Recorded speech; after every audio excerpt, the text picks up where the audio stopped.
Good evening and welcome to today's news bulletin. I'm Zandile Mpapane, recapping stories making headlines. The Minister for Health, Senator Yemaswati, today commended the partnership the ministry has with AFH. The Minister for Agriculture today officially launched the Chiefdom Development Plan. Different unions of the kingdom delivered the petition at the UN building in Babane.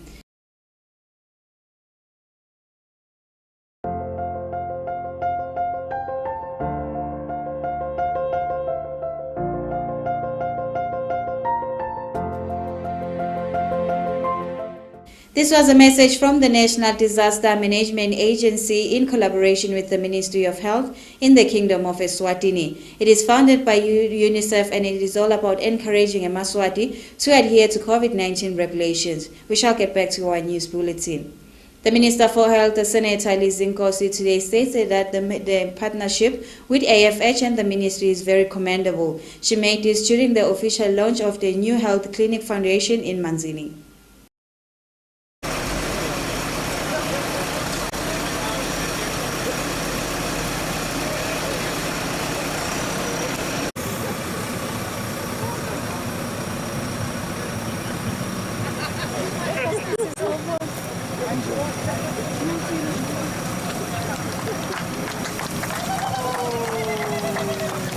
In the fight against HIV and AIDS, AHF will be constructing a new state-of-the-art multi-million Emalangeni health facility in Manzini, right in town. The new state-of-the facility will be a unique center of excellence for HIV and TB care that will not only serve the Manzini city residents, but even people from other areas of the country.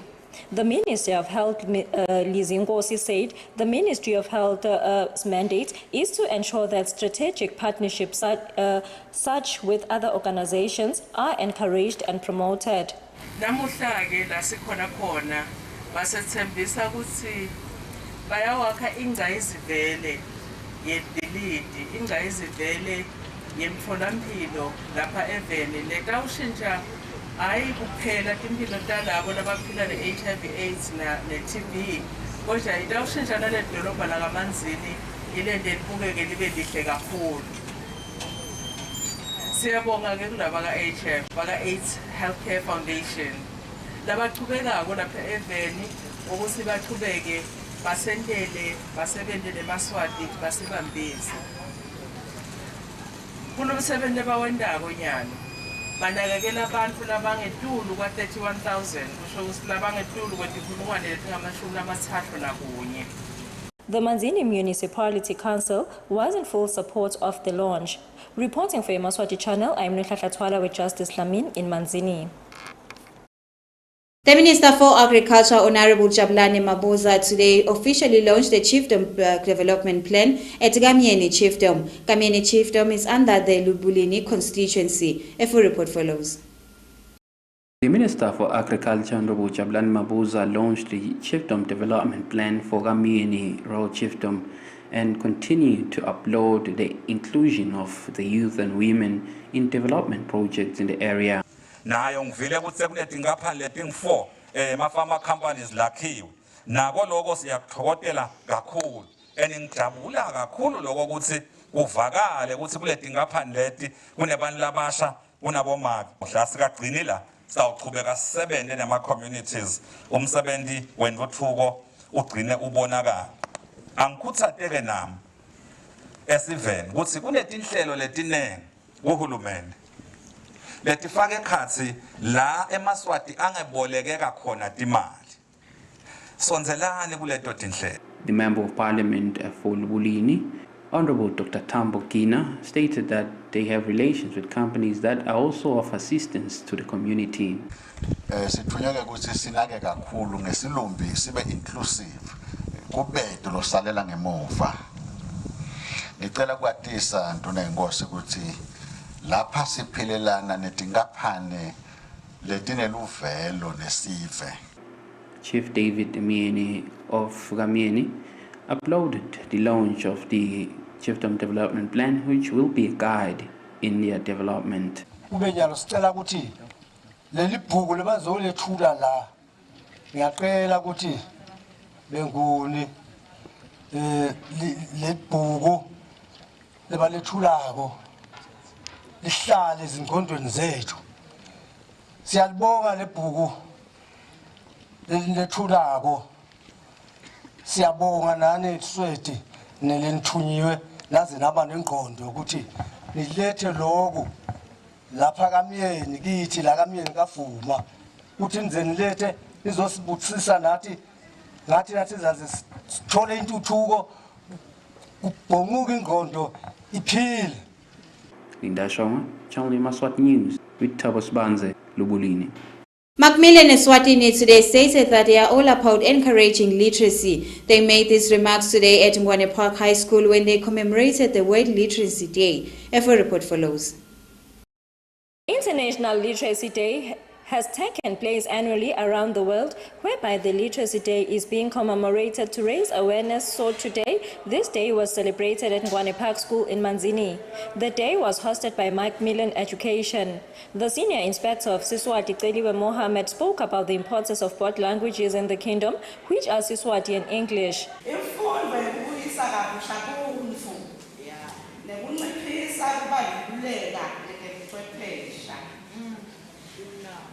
Uma kukhulunywa nge-literacy ngesingisi kuthiwa literacy ngesiswati uma sesibuhumusha sikhuluma ngokufunza nangokubala. Siyabonga nje kakhulu ngicela shaya ihlanda ukuthi bantwana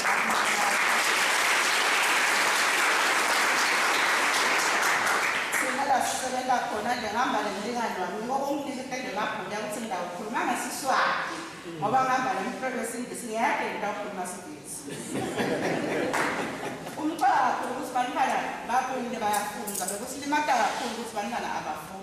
Reporting for Yemaswati Channel, I am Nhlanhla Twala with Justice Lamin at Ngwane Park High School. Itawudzinga illiteracy, the human centered recovery. But it's recover from what? We all know, you know, COVID-19 is affecting kakhulu temnotfo, impilo tebantu, ihlukumezeke kakhulu ngenxa ye-COVID-19.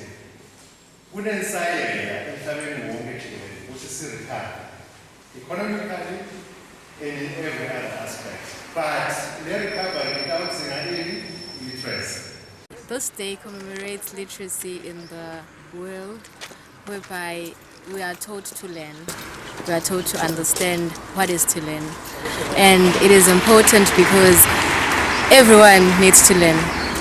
A lot of individuals out there who were noted that they were illiterate and could not read or write. So this day was decided on that it was going to be a day that would be celebrated so that people... The managing director at Macmillan, Mr. Bongani Mota, stated that Macmillan is committed to literacy. This day was also attended by students and teachers.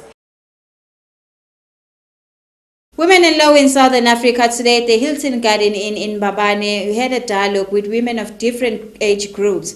They encouraged the women, especially those in leadership positions, on how they can face the challenges that they face daily as they maneuver in their places of work. A full report follows.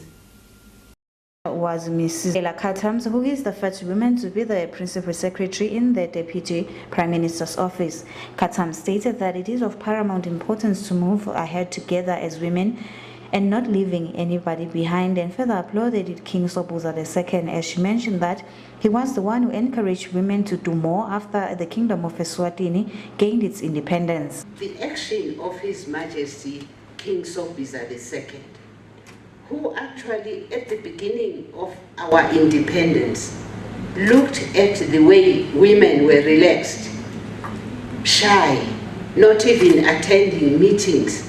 And at that time, it was taboo to go into the council in the chiefdoms and participate as a woman.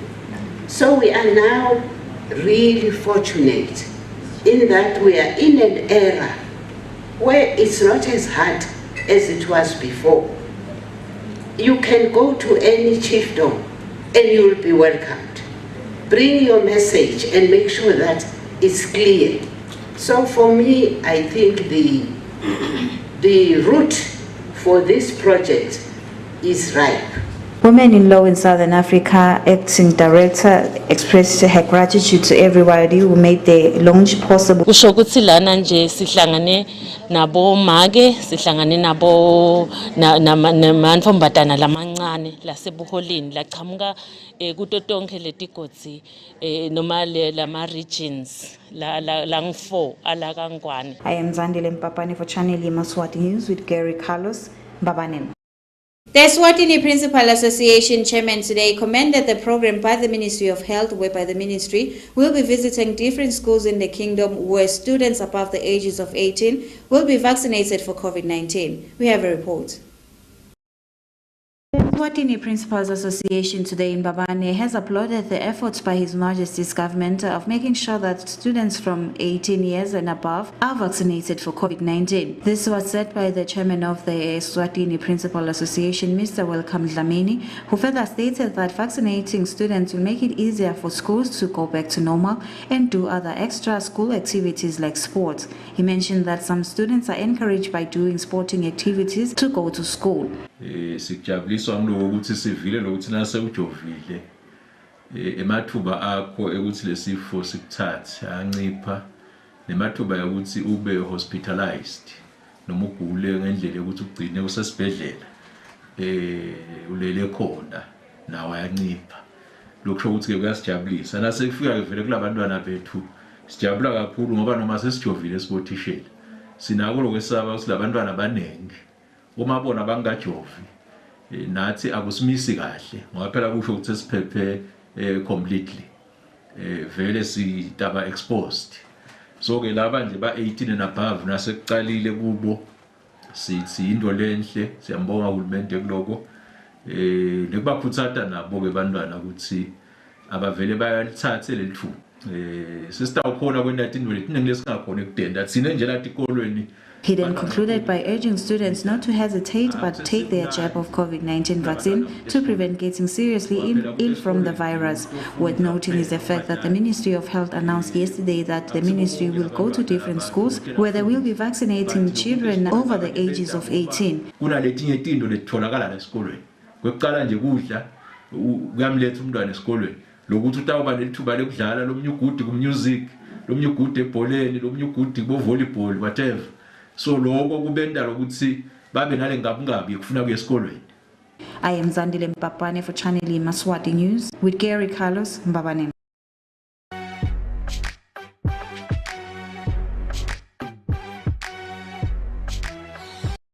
Watiswa tihlobo nemndeni nebangani ba Happy noThando Thabeze lebekenzeka amavuso ukuthi akasekho emhlabeni utawufihlwa ekhaya kubo eSt Phillips esiphofaneni ngelisonto mhla ka-12 September 2021. Inkonzo iqala nga-3 ekseni kude umlinzelo. Watiswa umbutho wetekuvikela eSwatini nelibandla lakhe leluthando lwezikhova ezimncini Church in Zion. Simemetelo sikhishwa ngubheki Thabeze umnakabo egameni lemndeni longasekho nguHappy noThando Thabeze make mavuso.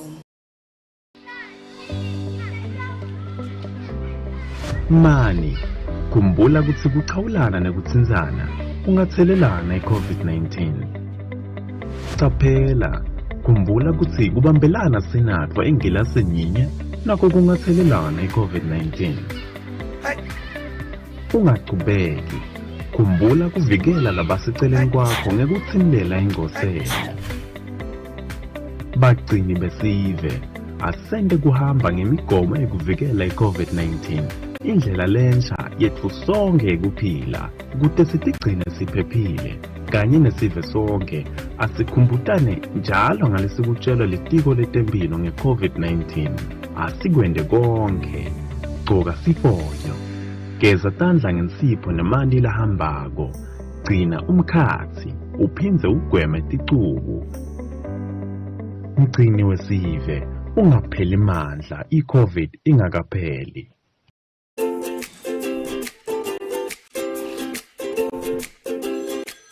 Bycash Hardware offers a wide range of industry-leading painting material from roller brushes to a variety of durable paints. We have everything you need from high-quality aluminum windows to elephant doors. Bycash has the best electrical materials such as conduit pipes and house wires. High-quality roofing material like strong timber, heavy tiles, IPR corrugated iron and nails. Visit Bycash today and get the strongest building materials such as wheelbarrows, mesh wires and reinforcement. We offer the most popular cement. At BuyCash, we have unbeatable prices for irrigation pipes, maize and water tanks. We offer convenient delivery from all our branches across the Kingdom of Eswatini. For more information, contact us at 24371 710 or send us an email at buycashhardware@gmail.com. BuyCash, buy quality, buy it less.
This was a message from the National Disaster Management Agency in collaboration with the Ministry of Health.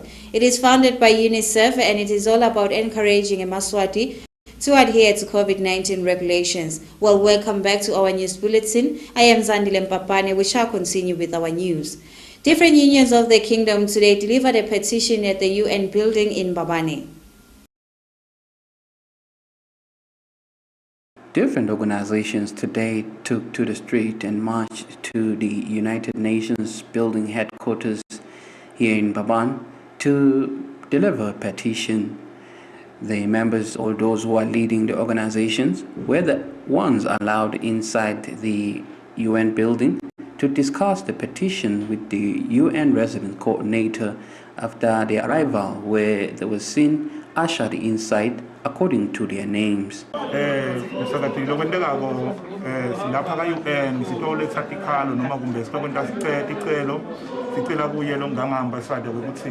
amane asilamlele apusha bakuthi umende welivele kaBwane abuye anegotiate neMaswati ngoba iMaswati athi so kuleso sizathu lesisizwe sicela ukuthi mhlawumbe akabuye asicela lendlela kaBwane ukuthi alename la kusayinela.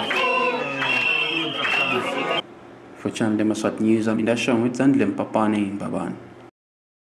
Njengoba bengengamemetela ukuthi utabate inkonzo the home spiritual ngemigcibelo mhla ka11 ngase ngithi ke kusede indzawo so namhla ngithi angibuye balaleli nginatise ukuthi indzawo sesitholile elibrary kaManzini sidabe sibambile khona inkonzo sitawuqala nga10 so sibekelwe isikhathi ke lapha akufuni isilale isikhathi lesithe. So siyacela lokuthi nethembakale kulabo labo tako basheshe befike but niphatheke masotsha lele kuvama kuphathwa ngagcizelela ke nekuthi laba labetako laba bejozi baniphathele letifo lenihlale nikhala ngato nami nangishayela ngitilandvule bathi teke batabe bakhona betenato siye sikubike ngokuthi isebenzo emasotsha ayakwati ke lokho gcizelele ke babe emaswati ukuthi phumana ehlathini sikhathi sesifikile emaswati akaphuma ehlathini ahlale abe seqinisweni si kuntengantenga nje umhlaba ngilokuthi asikho eqinisweni so ke wotani intova ke emaswati ukuthi yini lokuphuma ehlathini leliqiniso lelifuneka ngiliphi tishumayelo tababe uyashumayela ngokuthi kufanele umuntu utati wena ukuthi umephi utawukhona ke kuchubeka nempilo kodwa na usengakatati nje wena nokuthi ungubani usetawuchubeka kube likhona empilweni yakho so bubuyani ke Maswati ngiyacela masotsha nisheshe nifike nitokhona kuba director ngoba labanengi abati kahle library. Sicela ukukhumbule babuke nje ukuthi inkonzo ticala nini make? Sitawucala nga-10 njengoba sengishito ukuthi ngesimo se-COVID lesikhona sibekelwe tikhathi. Shothi nje bona nabaphuma egate-ini asathi batawuphuma nini kodwa nabo sigcine sesivumelana nga-10. Shothi 10 wasekuseni. Ngalesingaki? Ngemgcibelo mhla ka-11 kuyo lenyanga. Kushothi kungemgcibelo ngoba vele nayo i-weekend sayifike. Ngabe kuyabhadalwa kungena noma kumahala? Kubhadalwa. Inkonzweni yami akubhadalwa vele inkosi yami kumahala Msunduza Community Policeman Mr. Nene Tube today encouraged residents of Mngcitsini and Msunduza in Babane under the Hoho region to follow the right channels whenever they want to build a permanent structure in their land. We have a report. Msunduza Community Policeman Mr. Nene Tube today urged residents of Mngcitsini and Msunduza to follow the right channels when building a permanent structure in the two areas. Nene narrated how an elderly woman of Mngcitsini under the Hoho region is now forced to demolish her home as she has built it in somebody else's land without seeking permission from the owner. He stated that there are people who does a certain survey which you have to pay for when you want to build a permanent structure in the two areas. Cha kunetinkinga nje sinetinkinga lati takhamuti uthole nje ukuthi umuntu usakhamuti sine plot sesifika siyakhe plotini nasakhala plotini kana akasakhe plotini akusowakhe plotini yalomunye nasefika lo munye asafuna kwakhe khanza sina sewakhile lama sekufuna kusabuild le ndlu manje sesiyacwayisa nje takhamuti tonke takamsunduzade ukuthi bekunene abathi phela kwekuthi vele umuntu wakhe abita survey nangabe iplot yakho ungayati kahle ukuthi igcinaphi ngoba lokho kutawusita lokuthi nawakhe plotini yakho ungakhe plotini yalomunye. Lapha nje lomunye gogoso yakhala impela sekufuna silite indlu vele leseyihlala umuntu ngekuthi kwakhe eplotini yalomunye. Engabe vele kufuna balandzele diphi tingoni nangabe bakhala eMngcitsini? Nabakha nje la kaMsunduza nje Msunduza wonke kufuna sinangabe vele utokwakha iplot yakho ungayati kahle vele ulandze bosurveya ke batokhomba ukuthi kusuka la ugcina la ukuze ungetulahlekelwa ngoba nyalo sekulahlekelwa nje bosurveya bona badulile ngoba babita abo 1000 kodwa nje kungcono kunaloko ukuthi bese sozidla indlu leso vele uyakhile. He mentioned that after they do the survey, they are able to tell you where your land starts and ends, something he stated that it will be of benefit if you are planning to construct a permanent structure. He concluded by urging residents to avoid wasting their hard-earned money by building houses in illegal land. I am